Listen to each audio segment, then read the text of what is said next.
বিশ্ববিদ্যালয়ে ভর্তি একটি স্বপ্নযাত্রা। এই স্বপ্নযাত্রায় সবাই সফল হবে না।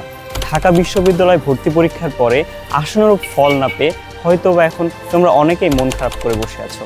কিন্তু হতাশা কোনো সমাধানই না, এখনো সময় আছে নিজেকে প্রস্তুত করার।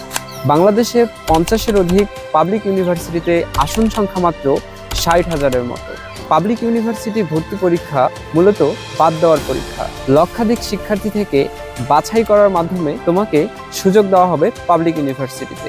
বিশ্ববিদ্যালয়ের কঠিন ভর্তি যুদ্ধে অনেক বেশি প্রিপারেশন নেওয়ার পরেও তোমার খারাপ করার যে কারণগুলো থাকতে পারে সেগুলো হলো কোয়েশ্চেন প্যাটার্ন বুঝতে না পারা, ইংরেজি অথবা বাংলার কোনো একটা বিশেষ বিষয়ে দুর্বলতা, অথবা প্র্যাকটিস করা সত্ত্বেও অনেকবার ভুলে যাওয়া।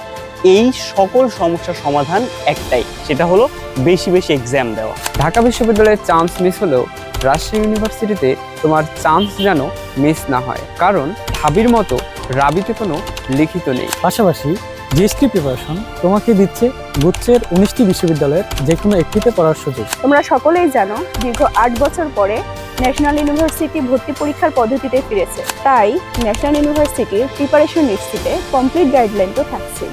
বিভিন্ন বিশ্ববিদ্যালয়ের দক্ষ মেন্টর দিয়ে তৈরি টপিক ভিত্তিক মডেল টেস্ট তোমার প্রস্তুতিকে করবে আরও মজবুত। কঠোর পরিশ্রমও মিথ্যা হয়ে যেতে পারে যদি তুমি চান্স না পাও, কারণ ব্যর্থতার গল্প কেউ শোনে না। তুমি যেন ব্যর্থ না হও, তাই আমাদের সাজানো গোছানো আরই, জিএসটি এবং ন্যাশনাল ইউনিভার্সিটির কম্বাইন কোর্সটি তোমার জন্য।